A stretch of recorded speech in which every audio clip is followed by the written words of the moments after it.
السلام علیکم۔ دماغی طاقت کا ایک بہترین نسخہ آپ کے ساتھ شیئر کرنے لگا ہوں۔ میرا نام ہے حکیم اعجاز طالب، ٹھیک ہے، دواخانہ حکیم طالب حسین سے بات کر رہا ہوں۔ اچھا، اس کے اندر ہمارے پاس ٹوٹل جو ہیں وہ یہ 6 چیزیں ہیں، ٹھیک ہے۔ یہ بادام ہے، رات کو بھگونے ہیں، صبح چھلکا اتار کے تھوڑا خشک کرنے کے بعد ان کو نا ہلکی ضرب دے کے کوٹ لینا ہے۔ یہ مغز اخروٹ ہے، ٹھیک ہے، اور یہ ہم نے پہلے چیزیں ان کی پسائی کی ہوئی ہے۔ اس کے اندر سونف ہے، چاروں مغز ہیں، اور بھنے ہوئے چنے ہیں چھلکے والے، اور اس کے اندر تھوڑی سی کالی مرچ ڈالی ہے۔ یہ جو 5 چیزیں ہیں یہ ہم وزن ہیں: بادام، اخروٹ، سونف، کالی مرچ، بھنے ہوئے چنے۔ یہ ہم وزن لینے ہیں، 50 گرام لے لیں، 100 گرام لے لیں، اور مرچ حسب ضرورت ڈالنی ہے۔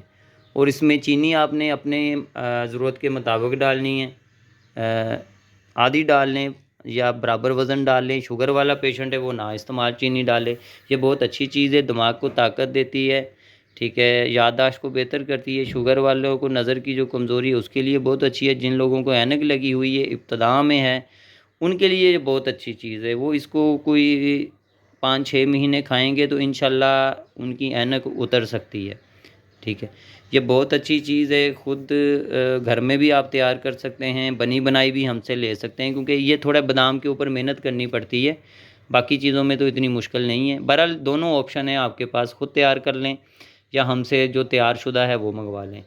اپنا اور اپنے اہل و عیال کا خیال رکھیں۔ اللہ حافظ۔